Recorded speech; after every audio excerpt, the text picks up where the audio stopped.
That shit Told was you. crazy, man. And I'm playing with a broke stick, man. My trigger button gets stuck, my nigga. Bitch, you Yeah, 5 sorry, and but 35. I What warned the you before fuck the are you game. saying?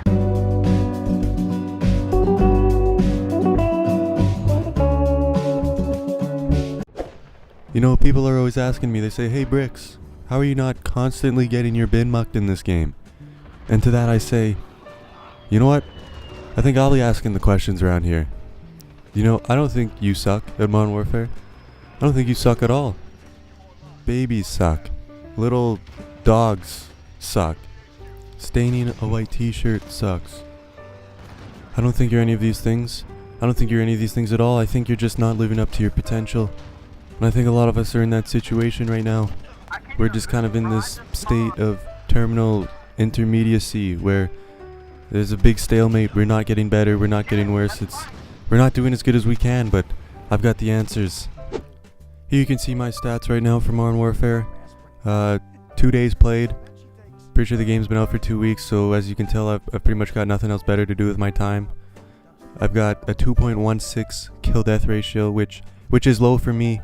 I'm sure a lot of us are in that situation. Our KDs are a bit lower than we expect them to be. And the favorite gun there, the MP5.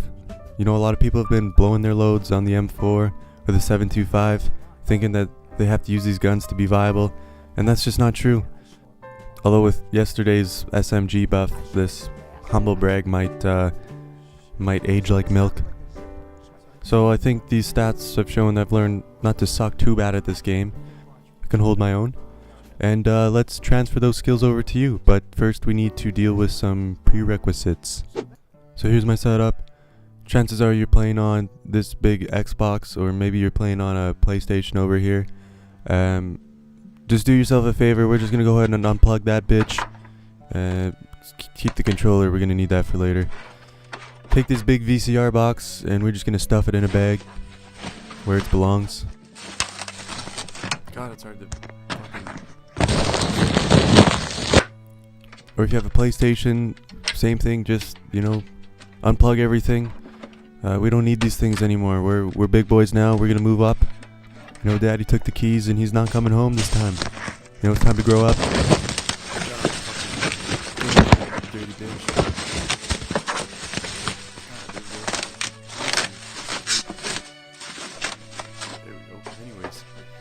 There we go, much better. Look at that clean space. No Xbox, no PlayStation. We're ready to go.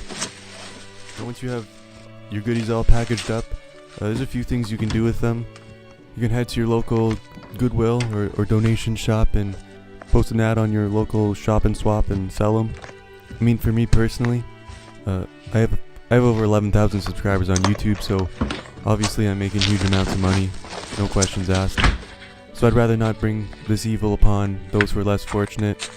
So what better way to just yeet this bitch, be done with it. Now that you've ridded your setup of all unnecessary clutter, we can dive into the meat and potatoes. We're gonna look for a nice gaming PC. Just buy a pre-built one. We're not a nerd here, alright? We're just trying to kick some ass in some Modern Warfare. Here we can see the morning after kill 100, $3,000. Now I know $3,000 may seem like a lot, but honestly, just dive into that college fund your parents have been building for you. Say, hey mom, hey dad, I'm actually not going to college. Think of how much money we'll save. College is thousands of dollars. Think of how many gigs of RAM I can buy with that. I'm gonna be a professional YouTuber or streamer and make millions of dollars. Now that you have a gaming PC, we're still gonna be using a controller because we spent the last 12 years getting these thumbs ready. This game has input-based matchmaking, but keep your keyboard. The main reason we need a keyboard, look at this down on the right, text chat baby, we can cheese out people in lightning fast speeds. Here, take a look at this, I can say, hey dick, frig off with the, and then whatever they killed you with. Lightning fast narcissism, it's amazing, and that was with one hand. Imagine how fast I can type up with two hands. So this is why we need that big beautiful gaming PC. Chances are you're running around, it might look normal to you, but to me it looks like I'm Bubbles from Trailer Park Boys running around with those big binocular glasses on. But if you got a PC, let's just go in the options, change that field of view up, and holy crap, look at this, we can see everything. We can practically see through buildings, for crying out loud.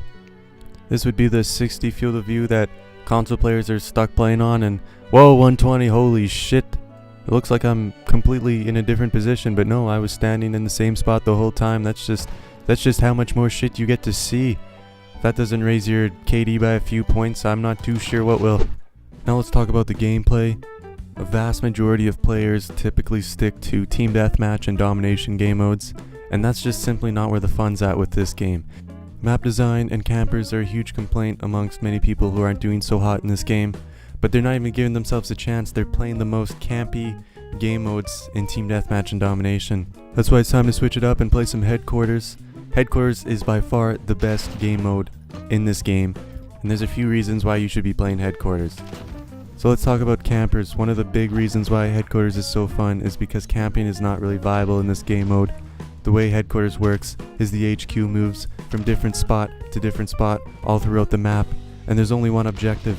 This makes it feel like there's almost these mini battles going on within the match itself, depending on where the HQ is located.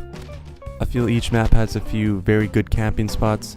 You know, maybe it's upstairs in the shop in Piccadilly. Maybe it's up in that really tall building in Ramaza or whatever. But when you're playing Headquarters, if the HQ is nowhere near these spots, which it likely isn't, then these spots become not viable whatsoever. People who are camping up there aren't seeing any traffic, and that's why people don't camp in HQ really. The only type of camping that goes on in this game mode is near the objective, and even then you can't really chastise that because they're playing the objective, they want the win. And on the topic of objective play, I feel Headquarters is the only game mode that really rewards it. It is so rewarding when you have the HQ capped in this game mode and you get to defend this point while enemies just mindlessly come. And as long as you stay alive, you just get to go off on them. Defending the HQ for your team is hands down probably the most fun moments you can have in this game. By far the best game mode. And maybe you've noticed, maybe you haven't, but all these clips are in hardcore. We're going hardcore XXX, baby. None of this core stuff. Now before I get all hot and bothered about playing hardcore, it segues nicely into the type of weapons we're going to be using, so we're going to combine these two here. I think a big part about doing good in this game is having fun. If you're enjoying yourself, you really want to do well in this game, and I think one of the big contributions to having fun is being able to use the weapons you want. Yeah, we joked about the M4 and the 725 already, but if you're playing hardcore, any gun is viable. That's why I think it's important to play hardcore. You're not forced into any cookie cutter class setups. If there's a gun you're interested in using, you can use it and do very well in it. You'll never really feel handicapped. Of course, there's some advantages, between using an SMG or LMG at longer ranges, but most of your interactions in this game are going to happen close quarters, especially when you're playing Headquarters. As you can probably tell from the videos so far, my favorites have been the MP5. I also really like the SCAR because it gives me those MW2 vibes. It was my favorite gun back in the day, and being able to play hardcore and use it and not feel handicapped, it's just that much more fun to play with weapons you want to use. If you're doing your weapon challenges trying to get everything gold, you can get a gun gold and move on to the next weapon.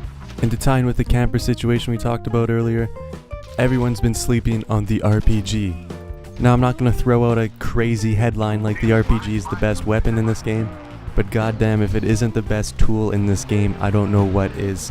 We already talked about the importance of capping HQs in this game mode, and the RPG is going to help significantly with that feat. When you're playing hardcore, you can't really just run into the HQ blind because you're just going to get lit up. And for those who shit on this game for its maps, you clearly haven't used the RPG yet because it solves all of your problems. You think people are camping? You just fire an RPG, boom, headshot, it's game over, dental appointment. And if you look at this clip here, this man has just killed me, we have the HQ capped, so I have to wait to respawn. This is a situation in Headquarters where someone is legitimately camping, which doesn't happen too often. So in the rare time that you actually come across this, a good ideology to have is fool me once, shame on you, fool me twice, shame on me. There is no way campers in this game mode should be killing you more than once after you know where they are. So boom, right off spawn, let me just pull out the RPG. Good night, John Kite. Now obviously I'm not the only one that's been doing this. The RPG is a pretty popular gun in hardcore, believe it or not, and it's important you know how to defend yourself against one. Here some asshat tries to blow me to smithereens, well guess what? Package returned, sit down clown, I got flak jacket on. Or I guess it's called EOD in this game, the perk 1 selection. But this brings us to the next part of the video, class selection. Now just like with weapons, I'm not going to tell you which perks to use because if you're playing hardcore I feel like there's a lot of variety, a lot of viable options. I will tell you that Ghost and Amped, the perk that lets you switch to your RPG faster, are pretty much permanents in my class setups, but not nearly enough people are taking advantage of the ability to edit a class in-game. If I'm playing a game of Headquarters and the other team is high on explosives, they're going the RPG route, all I have to do is just edit my class in-game and put on EOD and it's problem solved. You could never do this before in any Call of Duty. You can do it in this game and it helps out tremendously. Maybe the other team's going on a run, maybe they start calling in some air support, some VTOLs, some chopper gunners. Boom, just put on cold-blooded. They can't see you. You won't get killed by them. Do you know how many times I've played a game where teammates continuously spawn and get killed by the same VTOL over and over again when all they had to do was just change one perk? It takes 2 seconds. You can even change your class, I think, 10 seconds after you spawn as long as you haven't shot or anything. Look at this enemy team right now. I've got the VTOL going on, I got the Wilson going, a couple simple tweaks to their classes, and this doesn't happen. Anyways, that's pretty much all I have to offer for how to not suck at this game. I never really take Call of Duty too serious, obviously I like to do good, but this is just what I've been doing and it's been working pretty well for me. I think everything I've discussed in this video everyone can do.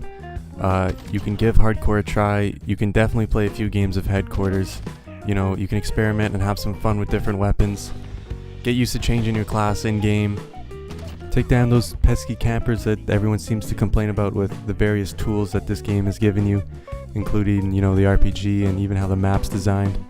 I might make a more in-depth video later, a little more specifics, but this is definitely a place to start for you, so thanks for watching. I'll see you guys later.